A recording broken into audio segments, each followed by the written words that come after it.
नमस्कार, राम राम साथ धोरा क्लासेस में आप सभी का पुनः स्वागत है। दोस्तों, मैंने आपको राजस्थान फायरमैन 2016 के एग्ज़ाम का पेपर सॉल्व करवाया था। उसमें मैंने आपको 36 क्वेश्चन जो पार्ट ए के पूछे गए थे वो सॉल्व करवा दिए थे। तो बहुत सारे लोगों ने बोला कि सर जल्दी से जल्दी पार्ट बी भी हमें सॉल्व करवाइए, ताकि हमें ये पता चल सके कि फायर कोर्स से रिलेटेड सवाल किस प्रकार के पूछे जाते हैं, क्या उनका लेवल रहता है, प्रैक्टिकल और मैकेनिज्म के सवाल कितने पूछे जाते हैं, क्या कोई भी बंदा इस एग्ज़ाम को क्रैक कर सकता है क्या।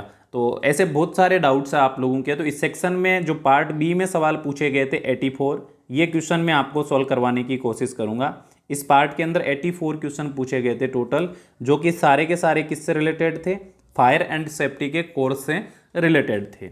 एक बात आप लोगों को बोलना चाहूँगा, बहुत सारे लोग चाहते हैं कि मैं उनको ऑफलाइन तैयारी करवाऊँ। तो जो लोग ये चाहते हैं कि ऑफलाइन कोचिंग करना, वो लोग ज़्यादा से ज़्यादा कमेंट करना। एक मेरी आईडी है इंस्टाग्राम की, उस पर आप मैसेज कर देना कि सर मैं ऑफलाइन कोचिंग करने के इच्छुक हूँ, ताकि मैं आपको उसके बारे में प्लान करके बता सकूँ कि कहाँ पर आप ऑफलाइन कोचिंग कर सकते हैं और बेहतरीन तैयारी कर सकते हैं।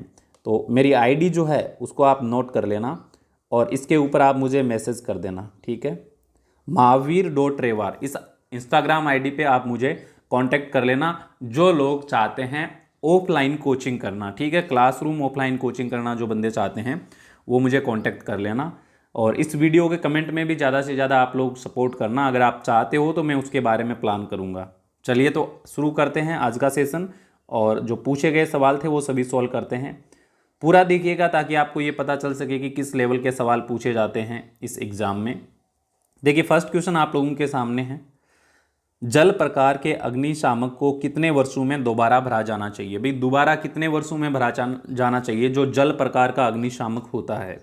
तो इसका सही आंसर होगा ऑप्शन नंबर ए, 2 वर्ष के अंदर। 2 वर्ष में उसको पुनः भरना जरूरी होता है, ठीक है। किस प्रकार के? जल प्रकार के अग्निशामक यंत्र को। अगला सवाल पूछा गया था HVWSS का पूर्ण रूप। ये एक टर्म पूछा गया था, HVWSS। इसका फुल फॉर्म है दोस्तों high velocity water spray system. High velocity water spray system इसकी फुल फॉर्म है। फिर आगे सवाल पूछा गया, किसी वाहन में ईंधन भरते समय आग लगने की संभावना किस कारण बनती है? अगर किसी वाहन में ईंधन फ्यूल भरवाया जाता है तो उस समय जो आग लगने की संभावना है उसकी वजह क्या होती है? उसकी वजह होती है स्थितिज दाब। स्थितिज जो दाब होता है, स्टैटिक जो प्रेशर होता है, उसकी वजह से वाहन में फ्यूल भरवाते समय क्या लग जाती है? आग लग जाती है। यही इसका बड़ा कारण है। इसके बाद आगे सवाल पूछा गया, सुवाहम जल प्रकार के अग्निशामक का कलर कोड क्या है? जो सुवाहम जल प्रकार होता है उस अग्निशामक का कलर कोड क्या होता है, ये पूछा गया था। इसका सही आंसर है ऑप्शन नंबर में दिखा देता हूँ। ऑप्शन नंबर 4 है, मतलब सिग्नल रेड होता है। कैसा होता है? सिग्नल रेड होता है। फिर अगला सवाल पूछा गया, वो रासायनिक अभिक्रियाएं क्या कहलाती है जिसमें ईंधन के ऑक्सीकरण से ऊष्मा का धीमा निर्माण होता है और कुछ निश्चित दशाओं में ऊष्मा का निर्माण ईंधन के दहन तापमान तक त्वरित रहता है, ठीक है। वे रासायनिक अभिक्रियाएं क्या कहलाती है जिनमें ईंधन के ऑक्सीकरण से ऊष्मा का धीमा निर्माण होता है, पहली बात ये, और कुछ निश्चित दशाओं में ऊष्मा का निर्माण ईंधन के दहन तापमान तक ही त्वरित रहता है। तो इसका सही जवाब है दोस्तों ऑप्शन नंबर डी, यानी कि सवतः प्रज्वलन की जो क्रियाएं होती है उनमें ऐसा होता है, ठीक है, सवतः प्रज्वलन। फिर आगे सवाल पूछा गया, मध्यम विस्तारण फोम की सीमा क्या है? जो मध्यम विस्तारण फोम होता है उसकी क्या सीमा है? तो उसकी दोस्तों सीमा होती है 20:1 से लेकर 200:1 तक। तो ऑप्शन नंबर डी इसका सही आंसर है। तो इस प्रकार के सवाल पूछे गए। फिर आगे सवाल पूछा गया, बड़ी दुर्घटना खतरे वाले उद्योग के हर एक कर्मचारी को कितने समय में कम से कम एक बार सुरक्षा जांच करनी चाहिए? भाई, बड़ी दुर्घटना खतरे वाले जो उद्योग होते हैं उसमें हर एक कर्मचारी को क्या करना है कि कितने समय में कम से कम सुरक्षा जांच करनी चाहिए? तो इसका सही आंसर क्या हो जाएगा? ऑप्शन नंबर बी हो जाएगा, हर 12 महीने में। 12 महीने में ये सुरक्षा जांच होना बेहद ज़रूरी है। अगला सवाल पूछा गया कि FFFP का फुल फॉर्म क्या है? ट्रिपल FP का फुल फॉर्म पूछा गया था, जिसका सही आंसर है फिल्म फॉर्मिंग फ्लोरोप्रोटीन। फिल्म फॉर्मिंग फ्लोरोप्रोटीन इसका फुल फॉर्म है। तो ऑप्शन नंबर ए बिल्कुल इसका सही आंसर था। फिर अगला सवाल पूछा गया, फिर से फुल फॉर्म पूछा गया, यानी बहुत सारी फुल फॉर्म्स पूछी गई। AFFF का फुल फॉर्म क्या है? AFFF का फुल फॉर्म, तो इसका सही फुल फॉर्म है दोस्तों यहाँ पर option number D, aqueous film forming form. ठीक है, एक्वस फिल्म फॉर्मिंग फॉर्म इसका फुल फॉर्म है। फिर अगला सवाल पूछा गया, अग्निशमन के लिए जल आपूर्ति किस प्रकार की हाइड्रेंट प्रणाली द्वारा की जाती है? भाई अग्निशमन में जल आपूर्ति है वो किस प्रकार की हाइड्रेंट प्रणाली के द्वारा की जाती है? तो इसका सही आंसर है दोस्तों ऑप्शन नंबर एक, वेट हाइड्रेट प्रणाली से। वेट हाइड्रेट प्रणाली से यह आपूर्ति की जाती है। अगला सवाल पूछा गया, निम्न में से कौन सी एक होसेज के निर्माण की विधि है? होसेज के निर्माण की विधि कौन सी है इनमें से? तो इसका सही आंसर है ऑप्शन नंबर बी, ब्रेंडेड जो विधि है यह होसेज के निर्माण की विधि है। अगला सवाल पूछा गया है, which factor decide the weight of exist. इसका देखिए हिंदी बताता हूँ, निम्न में से कौन सा कारक निकास मार्ग की चौड़ाई निर्धारित करता है? निकास मार्ग की चौड़ाई कौन सा कारक या कौन सा फैक्टर निर्धारित करता है? तो यह है भोक्ता का भार। भोक्ता का जो भार होता है वही निर्धारित करता है निकास मार्ग की चौड़ाई को। ये सवाल अगर आप एक बार अच्छे से रीडिंग कर लेते हैं, बुक की थ्योरी अच्छे से समझ लेते हैं तो आसानी से आप पेपर सोल्व कर पाओगे, क्योंकि ज़्यादा कोई डीपली सवाल नहीं है, बस नए जरूर है आप लोगों के लिए, लेकिन थ्योरी को अच्छे से समझ लेते हैं तो चीज़ें आसान हो जाएगी। श्रमिकों को नेत्र तनाव से बचाने के लिए वर्क रूम की दीवारों और छतों को किस रंग से पेंट करना चाहिए? भाई श्रमिक जो होते हैं उनकी नेत्र को, उनकी आँखों को तनाव से बचाने के लिए किस प्रकार छतों के ऊपर, दीवारों के ऊपर किस प्रकार का पेंट होना चाहिए? तो इसका सही आंसर हो जाएगा ऑप्शन नंबर सी, हल्के रंग का। हल्के रंग का जो कलर होता है जो आंखों में चुभता नहीं है, तो इसलिए हल्के रंग का पेंट होना चाहिए। अगला सवाल पूछा गया, लाइटनिंग अरेस्टर्स को प्राय कहाँ स्थापित किया जाता है? तो लाइटनिंग अरेस्टर्स होता है उसको कहाँ स्थापित किया जाता है? उसको स्थापित किया जाता है हाइड्रोकार्बन प्लांट के अंदर। हाइड्रोकार्बन जो संयंत्र होता है उसके अंदर स्थापित किया जाता है। फिर अगला सवाल पूछा गया, निम्न में से किस विधि का प्रयोग घर्षण हानि के निर्धारण के लिए किया जाता है? घर्षण हानि के निर्धारण के लिए कौन सी विधि का प्रयोग किया जाता है? तो इसका सही आंसर हो जाएगा दोस्तों फील्ड टेस्ट एंड कैलकुलेशन, यानी क्षेत्र परीक्षण और गणना विधि से। फिर अगला सवाल पूछा गया, अग्निशमन के उचित प्रयोग के लिए परिवर्णी शब्द क्या है? परिवर्णी शब्द क्या है दोस्तों? इसका सही जवाब हो जाएगा ऑप्शन नंबर एक, पास। परिवर्णी का मतलब क्या है? पास। ठीक है। अगला सवाल पूछा गया, निम्न में से किस पदार्थ का प्रयोग होज का निर्माण करते समय रॉट प्रूफिंग उपचार दिया जाना चाहिए? रॉट प्रूफिंग उपचार दिया जाना चाहिए। तो इसका सही आंसर है दोस्तों ऑप्शन नंबर बी, यानी कॉटन। कॉटन का इसमें निर्माण के अंदर रॉट प्रूफिंग उपचार है वो दिया जाना चाहिए जब होज का निर्माण करते हैं। अगला सवाल है, रिपोर्ट किस आधार पर निष्कर्ष प्रस्तुत करती है? रिपोर्ट जो है वो किस आधार पर निष्कर्ष प्रस्तुत करती है? तो इसका सही जवाब है ऑप्शन नंबर बी, जांच के आधार पर। जांच के आधार पर ही निष्कर्ष प्रस्तुत करती है। अगला सवाल है, अग्निशमन के दौरान क्षतिग्रस्त होने वाली संपत्तियों को हटाने या सुरक्षित करने को क्या कहा जाता है? अग्निशमन के दौरान जब आग लगती है तो जो संपत्ति क्षतिग्रस्त होती है उसको सुरक्षित करने के लिए, हटाने को क्या कहते हैं? तो इसको दोस्तों कहते हैं ऑप्शन नंबर डी, बचाव परिचालन। बचाव परिचालन उसको बोला जाता है। अगला सवाल पूछा गया, ऊंचे भवनों में आग लगने की आपात स्थिति के दौरान किस निकास मार्ग का उपयोग किया जाना चाहिए? कौन से निकास मार्ग का उपयोग बेहतरीन रहता है? तो इसका ऑप्शन नंबर सी हो जाएगा, आपात निकास द्वार के द्वारा। तो ऐसे आसान सवाल भी बहुत सारे आप लोगों से पूछे गए थे 2016 के एग्जाम में। अगला सवाल है, उस रासायनिक अभिक्रिया को क्या कहा जाता है जो अपने आसपास में उष्मीय ऊर्जा अवशोषित करती है? तो उस अभिक्रिया को क्या कहते हैं? उसको कहते हैं दोस्तों उष्माशोषी अभिक्रिया। उष्माशोषी अभिक्रिया जो उष्मा का अवशोषण करती है। फिर अगला सवाल पूछा गया है, निम्न में से किस प्रकार के अग्निशामक नाजुक मशीनरी तथा उपकरणों को हानि नहीं पहुंचाते हैं? तो इसका सही जवाब है option number 1 carbon dioxide. Carbon dioxide प्रकार के जो अग्निशामक होते हैं वो नाजुक मशीनरी और उपकरणों को हानि नहीं पहुंचाते हैं। अगला सवाल है संसाधन सूची से आप क्या समझते हैं? भाई संसाधन सूची क्या होती है, इससे आप क्या समझते हैं, ये आपसे पूछा गया। तो इसका सही जवाब है दोस्तों ऑप्शन नंबर सी।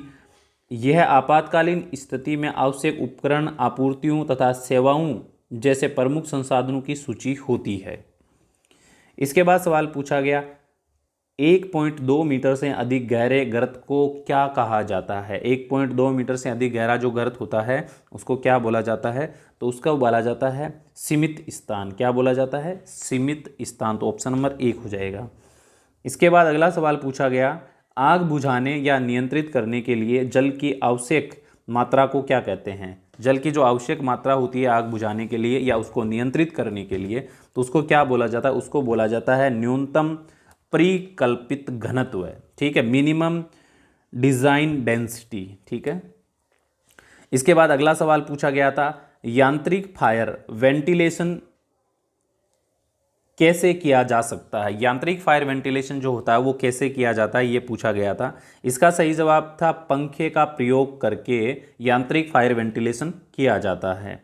अगला सवाल पूछा गया था हाइड्रोलिक द्रव्य से आप क्या समझते हैं? भाई हाइड्रोलिक द्रव्य क्या होता है? तो इसका सही जवाब था दोस्तों जल प्रकार के द्रवों में घुलने वाले जो पदार्थ होते हैं उनको हाइड्रोलिक द्रव्य बोला जाता है, जो जल प्रकार के द्रवों में आसानी से डिजोल्व हो जाते हैं, घुल जाते हैं।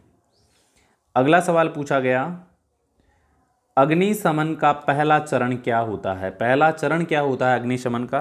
तो इसका सही जवाब था दोस्तों ऑप्शन नंबर बी, यानी आरंभिक हमला। आरंभिक हमला पहला चरण होता है।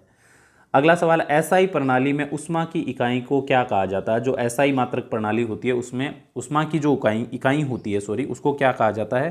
तो उसको कहा जाता है जूल। ठीक है, उष्मा की इकाई को जूल कहा जाता है। ये बेसिक सवाल ऐसे भी पूछे गए जो आपको पहले से पता है।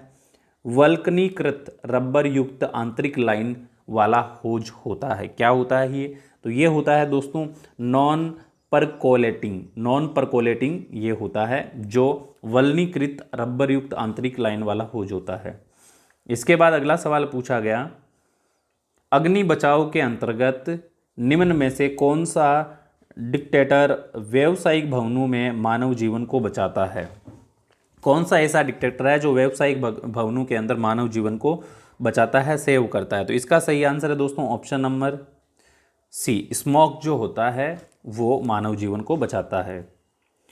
अगला सवाल पूछा गया था बचाव के लिए प्रयुक्त किए जाने वाले टेंडर यानी परिचारक का तकनीकी नाम क्या होता है? तकनीकी नाम क्या होता है इसका? तो ये होता है दोस्तों आपातकालीन बचाव परिचारक, इमरजेंसी रेस्क्यू टेंडर। इसके बाद अगला सवाल पूछा गया था उन्नत दाब निम्न में से किसके बीच के उन्नयन अंतराल द्वारा निर्मित होता है? तो किसके अंतराल द्वारा होता है? ये होता है दोस्तों नोजल और पंप के अंतराल द्वारा। अगला सवाल पूछा गया था निम्नलिखित में से कौन सा एक बिजली से लगने वाली आग का मुख्य कारण है? बिजली से लगने वाली आग का मुख्य कारण क्या है? तो शॉर्ट सर्किट मुख्य कारण है बिजली से आग लगने का। ऑप्शन नंबर ए इसका सही आंसर था। तो बड़े आसान सवाल भी इसमें पूछे गए थे। जो बच्चे आराम से अच्छे से तैयारी करेंगे, एग्जाम तक रेगुलर कंटिन्यू मेहनत करेंगे, क्लास अटेंड करेंगे, उनका आसानी से हो जाएगा।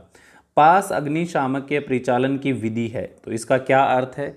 इसका अर्थ होता है दोस्तों ऑप्शन नंबर डी में है। क्या है? पिन खींचें, आग के निचले भाग को लक्षित करें, हैंडल के ऊपर स्थित लीवर को दबाएं और आसपास में घुमाएं। यह प्रैक्टिकल के सवाल भी काफ़ी इसमें पूछे गए थे। अगला सवाल है what is the purpose of local exhaust system? स्थानिक निकास प्रणाली का क्या उद्देश्य होता है? तो इसका उद्देश्य दोस्तों होता है कार्यस्थल से सह-दूषकों को हटाना। जो सह-दूषक होते हैं उनको वहाँ से हटा देना। फिर अगला सवाल पूछा गया भवन में आउटलेट क्या होता है? आउटलेट क्या होता है भवन के अंदर? तो इसका सही जवाब था ऑप्शन नंबर सी। आउटलेट होता है दोस्तों वह द्वार होता है जहां से आग की गैस भवन से बाहर निकलती है, तो उसको आउटलेट बोलते हैं। अगला सवाल पूछा गया था स्वचालित उच्च विस्तारण फोम स्थापन फोन के आउटपुट को किसके द्वारा नियंत्रित किया जाता है? तो ये नियंत्रित किया जाता है दोस्तों, ऑप्शन नंबर डी में है इसका आंसर, मतलब जनरेटर को क्या किया जाता है? इससे नियंत्रित किया जाता है। अगला सवाल पूछा गया, अग्निशमक द्वारा किसी विशेष हाइड्रेंट प्रणाली पर काम करने के लिए अपने साथ ले जाए जाने वाले आवश्यक औजारों तथा फिटिंग को क्या कहा जाता है? आवश्यक औजार और जो फिटिंग होते हैं उसको क्या बोला जाता है? उसको बोला जाता है दोस्तों हाइड्रेंट गियर ये साथ में ले जाए जाते हैं। अगला सवाल है, ज्वलनशील वाष्प को किस सीमित स्थान से कैसे हटाया जा सकता है? भाई किसी सीमित स्थान से ज्वलनशील जो वाष्प होती है उसको किस प्रकार से हटाया जाता है? तो इसका सही जवाब है दोस्तों ऑप्शन नंबर डी, बाय पर्गिंग यानी पर्सीकरण के द्वारा उसको हटाया जाता है। अगला सवाल पूछा गया, पोटेशियम बाइकार्बोनेट पाउडर का इस्तेमाल एक ड्राई केमिकल पाउडर अग्निशामक माध्यम के रूप में किसके लिए किया जाता है? तो ये दोस्तों किया जाता है ऑप्शन नंबर डी, तरल के लिए, जो लिक्विड होते हैं उनके लिए। फिर अगला सवाल पूछा गया, वाष्प विस्फोटन के लिए किस प्रकार की अग्नि सुरक्षा की आवश्यकता होती है? जब वाष्प विस्फोटन होता है तो किस प्रकार की सुरक्षा की आवश्यकता पड़ती है? तो इसका सही आंसर होगा option number C, water mist अग्नि सुरक्षा प्रणाली का प्रयोग किया जाता है जब वाष्प विस्फोटन होता है।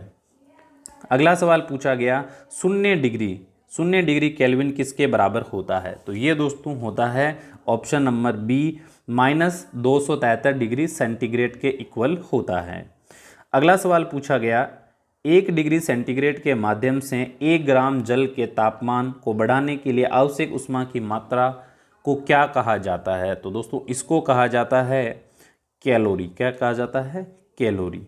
अगला सवाल पूछा गया, राष्ट्रीय भवन संहिता भाग 4 के अनुसार ग्रुप जी औद्योगिक भवन कितने प्रभाग होते हैं? भवन के अंदर कितने प्रभाग होते हैं? जो ग्रुप जी औद्योगिक भवन होते हैं उनमें कितने प्रभाग होते हैं? तो इसका सही आंसर है दोस्तों ऑप्शन नंबर डी, 3 उसके प्रभाग होते हैं मेनली। अगला सवाल पूछा गया, भोपाल गैस त्रासदी किस वर्ष में हुई थी? तो सभी को पता होगा ये हुई थी दोस्तों 1984 के अंदर भोपाल गैस त्रासदी। अगला सवाल पूछा गया, औद्योगिक कार्य क्षेत्र में स्वीकार्य तापमान रेंज है। स्वीकार्य तापमान, जो औद्योगिक कार्य क्षेत्र होते हैं उनमें स्वीकार्य तापमान रेंज कितनी होती है? भाई मैक्सिमम जो ताप रेंज कितनी हो सकती है? तो इसका सही आंसर है दोस्तों ऑप्शन नंबर डी, 13 से लेकर 30 डिग्री सेंटीग्रेड तक स्वीकार्य तापमान रखा गया है औद्योगिक कार्य क्षेत्रों का। इसके बाद अगला सवाल पूछा गया था, सभी फोटोग्राफिक सामग्रियों के लिए वरीय बचाव विधि कौन सी है? वरीय बचाव विधि कौन सी है इसमें? तो इसका सही आंसर है दोस्तों option number D, air drying. Air drying जो विधि है वो इसमें वरीय बचाव विधि होती है जो फोटोग्राफिक सामग्री होती है उसके लिए। अगला सवाल पूछा गया था, अग्नि स्थल से ऑक्सीजन को सीमित करना या हटाना क्या कहलाता है? सीमित करना या हटाना ऑक्सीजन को, तो उसको हम बोलते हैं दोस्तों ऑप्शन नंबर सी, शीतलन। शीतलन के माध्यम से ये किया जाता है। अगला सवाल है, फायर वाटर पंप की स्थापना के लिए किस NFPA नियम का प्रयोग किया जाता है? तो NFPA के नियम है जो सारे आपको अच्छे से तैयार भी करने हैं। इसका सही आंसर है ऑप्शन नंबर सी, NFPA 20 का यूज किया जाता है फायर वाटर पंप की स्थापना के लिए। अगला सवाल पूछा गया था फिर से फुल फॉर्म से रिलेटेड, VCE का पूर्ण रूप क्या है? VCE का पूर्ण रूप होता है दोस्तों vapour cloud explosion. Vapour cloud explosion VCE का फुल फॉर्म होता है। फिर अगला सवाल पूछा गया था, पूर्ण निर्माण के लिए आवश्यक सभी अग्नि सुरक्षा सुविधाओं और प्रणालियों को किस दस्तावेज में शामिल किया जाता है? किस दस्तावेज के अंदर इसको शामिल किया जाता है? तो इसका सही जवाब है दोस्तों ऑप्शन नंबर सी, यानी डिज़ाइन के अंदर इसको शामिल किया जाता है।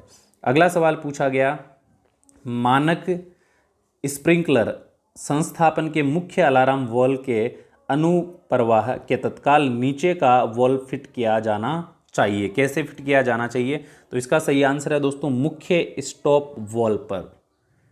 फिर अगला सवाल पूछा गया इसमें, फायर ड्रिल निम्न में से क्या होता है? भाई फायर ड्रिल क्या होता है इनमें से?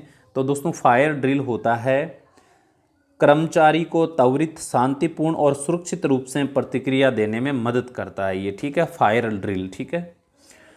फिर अगला सवाल पूछा गया, सक्शन होज को मजबूत बनाने के लिए मजबूत तार का प्रयोग किया जाता है, ये किस धातु से बनी होती है तार? तो ये तार दोस्तों बनी हुई होती है कार्बन स्टील से। कार्बन स्टील की ये मजबूत तार इसके अंदर होती है।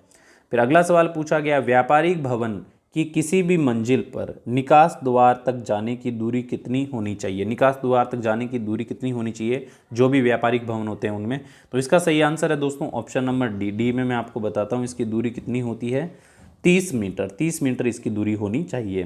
फिर अगला सवाल पूछा गया, किसी आपातकालीन कार्य योजना के लिए OSHA मानदंड क्या है? OSHA मानदंड क्या होता है? ये दोस्तों होता है मानक 29 CFR 1910.38। ये इसकी क्या होती है? मानदंड होती है। अगला सवाल पूछा गया, उस निम्नतम तापमान को क्या कहा जाता है जिस पर किसी आतसी वाष्प के दहन से उत्पन्न ऊष्मा दहन को बनाए रखने के लिए पर्याप्त मात्रा में वाष्प के निर्माण को सक्षम बनाती है? वाष्प के निर्माण को सक्षम बनाती है। इसका सही आंसर हो जाएगा दोस्तों ऑप्शन नंबर सी, अग्नि बिंदु। जो फायर पॉइंट होता है वो वाष्प के निर्माण को सक्षम बनाती है। अगला सवाल है, कुछ कार्योजेनिक द्रव्य एक गैस का निर्माण करते हैं जो वायु में जल सकती है। उस गैस को क्या कहा जाता है जो वायु के अंदर जल सकती है? उसको बोलते हैं दोस्तों ज्वलनशील गैस। ऑप्शन नंबर बी हो जाएगा। अगला सवाल पूछा गया, तापन प्रणाली में किस प्रकार की सामग्री का प्रयोग किया जाता है? तापन प्रणाली के अंदर दोस्तों प्रयोग किया जाता है अदाम सामग्री का। अदाम सामग्री जो होती है उसका प्रयोग किया जाता है।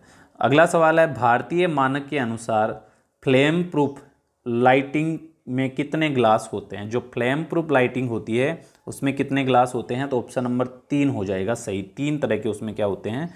ग्लास होते हैं। अगला सवाल पूछा गया, आपात बचाव प्रीचर में एसीटिलीन सिलेंडर का प्रयोग किस लिए किया जाता है? तो इसका मुख्य कारण पूछा गया किस लिए किया जाता है? तो ऑप्शन नंबर डी होगा इसका सही आंसर। देखो, फॉर कटिंग हैवी मेटल, भारी धातु को काटने के लिए इसका प्रयोग किया जाता है। फिर अगला सवाल पूछा गया, गैस खतरनाक स्थिति के अंतर्गत निवासियों को वैकल्पिक मार्ग खोजने तथा उसका प्रयोग करने में कौन सी चीज़ मदद करती है? तो इसके लिए दोस्तों मदद करती है fire drill. Option number A हो जाएगा इसका सही आंसर। फिर अगला सवाल पूछा गया, होज के 2 भिन्न आकार कौन कौन से हैं? होज के 2 अलग अलग आकार होते हैं। एक तो होता है 15 मीटर, एक होता है 30 मीटर। तो इसमें टोटल 120 सवाल पूछे गए थे, हमने 100 सवाल देख लिए हैं, तो कंप्लीट कर लेते हैं। भारतीय मानक संहिता के अनुसार आपातकालीन बचाव परिचर का टर्निंग सर्किल कितना होता है? ठीक इसी प्रकार के सवाल आपसे आने वाले एग्जाम में पूछे जाएंगे, तो थोड़ा ध्यान से देखिएगा कि क्या लेवल है इनका। मेरे हिसाब से ज़्यादा कोई मुश्किल लेवल नहीं है इनका, इजी टू मॉडरेट सवाल पूछे गए थे। अगर आप फायर सेफ्टी कोर्स की बुक अच्छे से निकाल लोगे, समझ लोगे, तो डेफिनेटली आप अच्छा करोगे। इसका सही आंसर है ऑप्शन नंबर बी, 20 मीटर। ठीक है, जो परिचर का टर्निंग सर्किल होता है वो 20 मीटर का होता है। फिर अगला सवाल पूछा गया, डेयरी तथा सुअर फार्म से निकलने वाले पशु अपशिष्ट के उपचार के लिए प्राय किस प्रकार के लेगुन का इस्तेमाल किया जाता है? तो इसमें दोस्तों किया जाता है अवायवी प्रकार के जो लेगुन होते हैं इनका। अगला सवाल पूछा गया, अग्निशमन के लिए कार्बन डाइऑक्साइड का इस्तेमाल किस रूप में किया जाता है? कार्बन डाइऑक्साइड का इस्तेमाल किस रूप में किया जाता है? तो इसका सही आंसर हो जाएगा दोस्तों option number D, smothering agent के रूप में इस्तेमाल किया जाता है। अगला सवाल पूछा गया, किस प्रकार का फायर प्लग के किस प्रणाली को फायर प्लग के रूप में जाना जाता है? तो फायर प्लग के रूप में किसको जाना जाता है? इसका सही आंसर देखो बताता हूँ मैं आपको। फायर प्लग के रूप में जाना जाता है फायर हाइड्रेंट्स को। ऑप्शन नंबर बी हो जाएगा बिल्कुल सही आंसर। फिर अगला सवाल पूछा गया, आपातकालीन स्थिति के लिए नियोजन का क्या लाभ होता है? नियोजन का सबसे अधिक लाभ क्या होता है? इसका होता है दोस्तों जान माल की सुरक्षा के लिए। जान माल की सुरक्षा के लिए आपातकालीन स्थितियों में नियोजन का लाभ होता है। अगला सवाल है, निम्न में से कौन सा एक दहन के लिए अनावश्यक कारक है? दहन के लिए इनमें से अनावश्यक कारक कौन सा है? तो ये है दोस्तों प्रकाश की उपस्थिति। प्रकाश की उपस्थिति है ये एक अनावश्यक कारक होता है। अगला सवाल है, कार्यस्थल पर खतरनाक पदार्थों की पहचान करने के लिए किस प्रणाली का प्रयोग किया जाता है? खतरनाक पदार्थों की पहचान के लिए कौन सी प्रणाली अपनाई जाती है? तो ये दोस्तों होती है रासायनिक प्रबंधन प्रणाली, केमिकल मैनेजमेंट सिस्टम का प्रयोग किया जाता है, ताकि ये पता किया जा सके कि स्थल पर कितने खतरनाक पदार्थ है।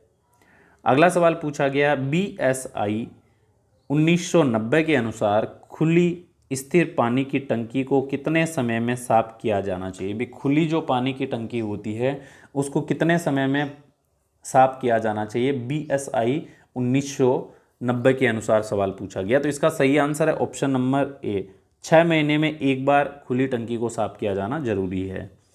अगला सवाल पूछा गया, रिपोर्ट के मुख्य भाग में सूचना को कालक्रमानुसार विकास किसके अनुसार होता है? भाई कालानुक्रमिक विकास जो होता है रिपोर्ट का वो किस प्रकार से होता है? तो इसका सही आंसर है दोस्तों, घटना के होने के क्रम में ही उस रिपोर्ट को तैयार किया जाता है। फिर अगला सवाल पूछा गया, बहु नियंत्रक स्प्रिंकलर प्रणाली में ऊष्मा संवेदन उपकरण को क्या कहा जाता है? ऊष्मा संवेदन जो उपकरण होता है उसको क्या कहा जाता है? उसको ग्लास बल्ब कहा जाता है, ग्लास बल्ब। अगला सवाल पूछा गया, सूचकांक निम्न में से किसके भाग का निर्माण करता है? सूचकांक किसके भाग का निर्माण करता है? तो ये करता है एंड मैटर का ये निर्माण करता है। अगला सवाल पूछा गया, निम्न में से किस संस्थापन का प्रयोग आग से सुरक्षा प्रदान करने के लिए किसी तरह पर जल के छिड़काव के लिए किया जाता है? तो इसका किया जाता है दोस्तों ऑप्शन नंबर एक, ड्रेंचर के लिए। ठीक है, संस्थापन का प्रयोग होता है आग से सुरक्षा प्रदान करने के लिए और सतह पर जल के छिड़काव के लिए। ठीक है दोस्तों, जो लोग नए हैं वो चैनल को जरूर से सब्सक्राइब करके जो बेल आइकन बना है उस पर ऑल पे क्लिक करें, ताकि आने वाली वीडियो की नोटिफिकेशन मिल जाए। जो बच्चे राजस्थान फायरमैन और असिस्टेंट फायर ऑफिसर की तैयारी कर रहे हैं वो जरूर से हमारे साथ में जुड़िए। एक हमारा टेलीग्राम चैनल है जिसका लिंक मैंने आपको डिस्क्रिप्शन बॉक्स में दिया है, वो स्पेशल बनाया हुआ है टेलीग्राम ग्रुप, जिसमें खाली फायरमैन या फायर ऑफिसर के बारे में ही बात की जाती है, तो ज़रूर आप उसको ज्वाइन करना। अगला सवाल है, दाब के तहत वायु या नाइट्रोजन युक्त पाइप नेटवर्क से जुड़ी स्वचालित स्प्रिंकलर हेड वाली प्रणाली है, कौन सी प्रणाली है? तो इसका सही जवाब है दोस्तों ऑप्शन नंबर एक, ड्राई पाइप स्प्रिंकलर। फिर अगला सवाल पूछा गया, निम्नलिखित में से किसका इस्तेमाल एस्बेस्टस सीमेंट उत्पादों में एक सुदृढ़ कारक सामग्री के रूप में किया जाता है? तो ये किया जाता है दोस्तों क्राइसोलाइट जो सामग्री होती है उसका प्रयोग किया जाता है। अगला सवाल पूछा गया, अग्निशमकों को प्रभावी बनाने के लिए क्या किया जाता है? अग्निशमकों को प्रभावी बनाने के लिए उनमें पर्याप्त क्षेपण होना चाहिए। क्या होना चाहिए? पर्याप्त क्षेपण होना चाहिए। अगला सवाल पूछा गया था, आग की घटना की रिपोर्ट लिखने का सबसे उपयुक्त समय क्या है? सबसे उपयुक्त समय क्या होता है अगर आग की घटना पर आपको रिपोर्ट लिखनी हो? तो सबसे उपयुक्त समय होता है दोस्तों ऑप्शन नंबर सी में, अपनी रिपोर्ट लिखने का सबसे उपयुक्त समय तब होता है जब घटना आपके मन में ताज़ा हो, यानी आप तुरंत ही उसके ऊपर रिपोर्ट तैयार कर लो ताकि आप अच्छे से रिपोर्ट बना सको।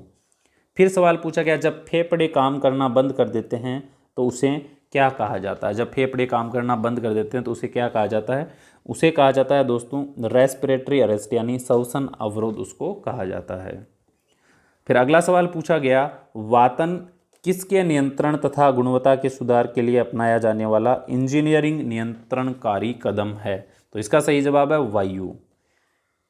अगला सवाल पूछा गया, PEEP का पूर्ण रूप क्या है? दोस्तों ऑलमोस्ट 10 आपको क्या पूछी गई थी इसमें? एब्रीविएशन यानी फुल फॉर्म्स पूछी गई थी। ठीक है, अब यहाँ PEEP का फुल फॉर्म क्या हो जाएगा? इसका फुल फॉर्म हो जाएगा दोस्तों option number D, personal emergency evacuation plan. Personal emergency evacuation plan PEEP का फुल फॉर्म है।